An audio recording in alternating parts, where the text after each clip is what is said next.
അൽഹംദുലില്ലാഹി റബ്ബിൽ ആലമീൻ. അല്ലാഹുമ്മ സ്വല്ലി അലാ മുഹമ്മദിൻ വഅലാ ആലിഹി വസ്വഹാബിഹി അജ്മഈൻ. അഊദു ബില്ലാഹി മിനശ് ശൈത്വാനിർ റജീം. ബിസ്മില്ലാഹിർ റഹ്മാനിർ റഹീം.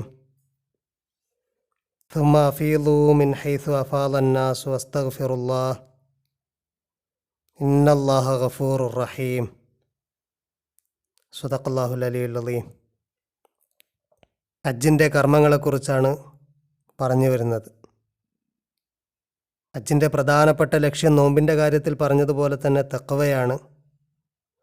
അതുകൊണ്ട് തഖ്വയെ സ്വരുക്കൂട്ടണം. വത്തഖൂനി യാ ഉലിൽ അൽബാബ്, ബുദ്ധിയുള്ള വിവേകമുള്ള ആളുകളെ നിങ്ങൾ എനിക്ക് തഖ്വയുള്ളവരാകണം എന്ന് അള്ളാഹു പ്രത്യേകം എടുത്തു പറയുന്നുണ്ട്. തഖ്വയാണ് ഉടനീളം ഉണ്ടാവേണ്ടത്. അതുകൊണ്ട് തന്നെ ചെറുതും വലുതുമായിട്ടുള്ള തിന്മകളും തർക്കവും ഹജ്ജിൽ പാടില്ല. മാത്രമല്ല, നിങ്ങൾ അള്ളാഹുവിൻ്റെ ഫളിൽ, നിങ്ങളുടെ റബ്ബിൻ്റെ ഫളിൽ അന്വേഷിക്കണം. അതിൻ്റെ വിശദാംശമായിക്കൊണ്ടാണ് പിന്നീട് വരുന്ന ഭാഗങ്ങൾ അള്ളാഹു പറയുന്നത്. ഫൈദ അഫൽതും മിൻ അറഫാത്തിൻ, അറഫയിൽ നിന്ന് നിങ്ങൾ വിരമിക്കുമ്പോൾ ഫദ്കുറുല്ലാഹ ഇൻദൽ മശ്അരിൽ ഹറാം, മശ്അറുൽ ഹറാമിൽ വെച്ച് നിങ്ങൾ അള്ളാഹുവെ ദിക്ർ ചെയ്യണം, അള്ളാഹുവെ സ്മരിക്കണം. ഹജ്ജിൻ്റെ കർമ്മങ്ങൾ ആരംഭിക്കുന്നത് കഴിഞ്ഞ ദിവസം നമ്മൾ പറഞ്ഞിരുന്നു 8-ാം തീയതിയാണ്. ദുൽഹജ്ജ് 8-നാണ് ഇഹ്റാം ചെയ്തുകൊണ്ട് മക്കയിൽ നിന്നും മിനായിലേക്ക് പോകുന്നത്. അന്ന് മിനായിൽ താമസിക്കുകയും, മിനായിലാണ് ഹാജിമാർ ക്യാമ്പ് ചെയ്യുന്നത്, മിനായിലാണ്. മിനായിൽ നിന്ന് ദുൽഹജ്ജ് 9-ന് അറഫാ ദിവസം രാവിലെ ഹാജിമാർ പുറപ്പെടുന്നു. അന്ന് അറഫയിൽ വെച്ച് ഇമാമിൻ്റെ പ്രസംഗവും ലോറ് നിസ്കാരവും ഒക്കെ ശേഷം സൂര്യാസ്തമയം വരെ അറഫയിൽ നിൽക്കുകയാണ്. ഒരു വലിയ ജനസാഗരമാണ്.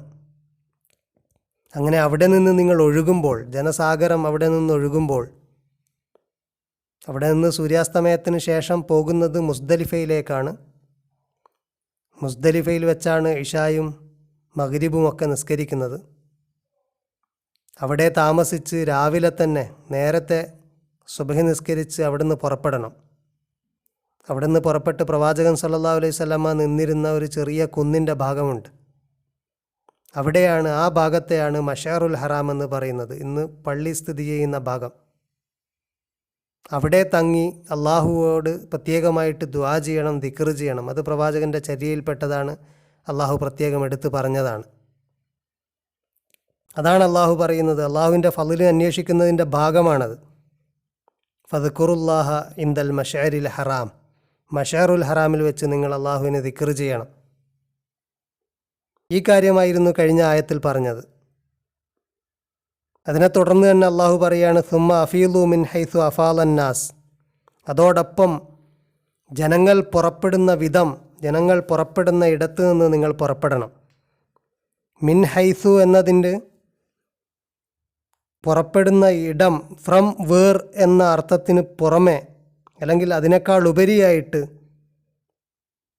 എങ്ങനെ, കൈഫിയത്ത്, ഏത് വിധം എന്നുള്ളതിനെ സൂചിപ്പിക്കുന്ന ഒരു വാക്കാണ് മിൻ ഹൈസ്.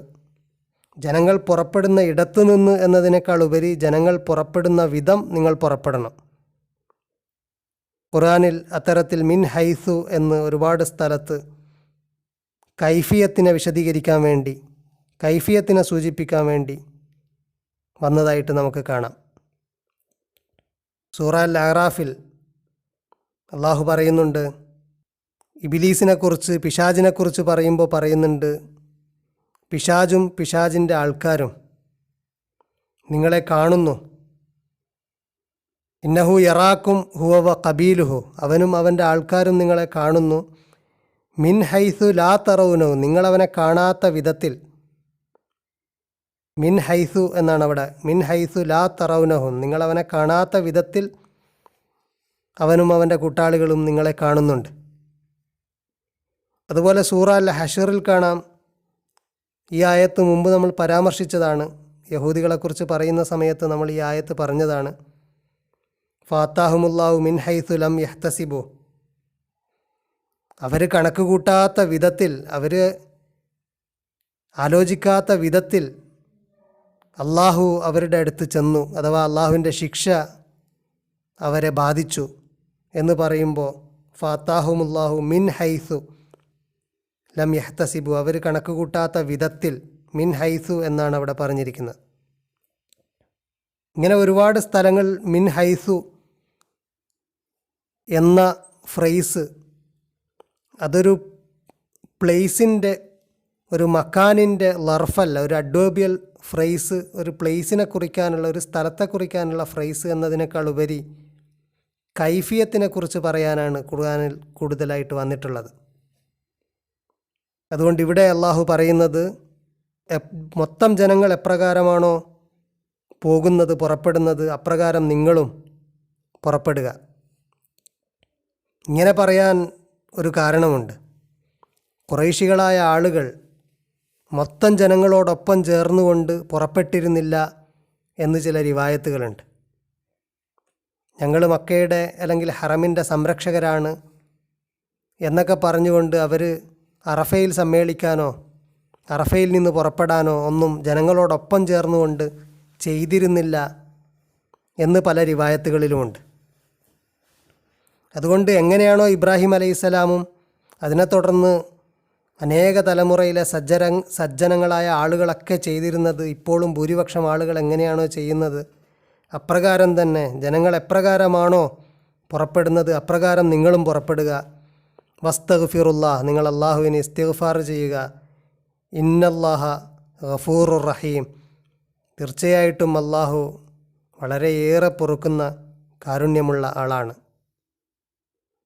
9-ാം തീയതി അറഫ ദിവസത്തിൽ അറഫയിൽ നിന്ന് പുറപ്പെടുന്ന കാര്യം മാത്രമല്ല സൂചിപ്പിക്കുന്നത്. അറഫയിൽ നിന്ന് പുറപ്പെട്ട് മുസ്ദലിഫയിലെത്തി, മുസ്ദലിഫയിൽ നിന്ന് രാവിലെ അഥവാ ഹജ്ജിൻ്റെ ഏറ്റവും പ്രധാനപ്പെട്ട ദിവസമായ ബലിയുടെ ദിവസമായ 10-ാം തീയതി ദുൽഹജ്ജ് 10-ന് രാവിലെ മുസ്ദലിഫയിൽ നിന്ന് പുറപ്പെടുന്നു. മഷറുൽ ഹറാമിൽ പ്രവാചകൻ സല്ലല്ലാഹു അലൈഹി വസല്ലമ തങ്ങിയതുപോലെ കുറച്ചു നേരം നിന്നുകൊണ്ട് ദുആയും ദിക്റുമൊക്കെ ചെയ്ത് അവിടെ നിന്ന് പുറപ്പെട്ട് നേരെ പോകുന്നത് മിനായിലേക്കാണ്. അന്ന് ഒരുപാട് കർമ്മങ്ങളുള്ള ദിവസമാണ്. മിനായിൽ പോയി ഹജ്ജിൻ്റെ പ്രധാനപ്പെട്ട ഒരു കർമ്മമായ ജംറകളൊക്കെ ഉള്ള ജംറയിൽ എറിയൽ, വലിയ ജംറയിൽ 3-ാമത്തെ ജംറയിൽ 7 തവണ എറിയണം. അതിനുള്ള കല്ലുകൾ മുസ്ദലിഫയിൽ നിന്ന് തന്നെ ശേഖരിക്കാറാണ്. 7 തവണ ജംറയിൽ എറിയണം. എറിഞ്ഞതിന് ശേഷം ബലിയറുക്കാം. ബലിയറുത്തതിന് ശേഷം തലയിലെ മുടി നീക്കി ഇഹ്റാമിൽ നിന്ന് പുറത്ത് കിടക്കാം. അതിനുശേഷം മക്കയിൽ പോയി തവാഫുൽ ഇഫാല, ഹജ്ജിൻ്റെ തവാഫ് നിർവഹിച്ച് അതിനോട് ഒപ്പം തവാഫ് ചെയ്ത ഉടനെ സഈ നിർവഹിച്ച് അങ്ങനെ ദുൽഹജ്ജ് 10-ലെ പ്രധാനപ്പെട്ട കർമ്മങ്ങളൊക്കെ കഴിക്കാം.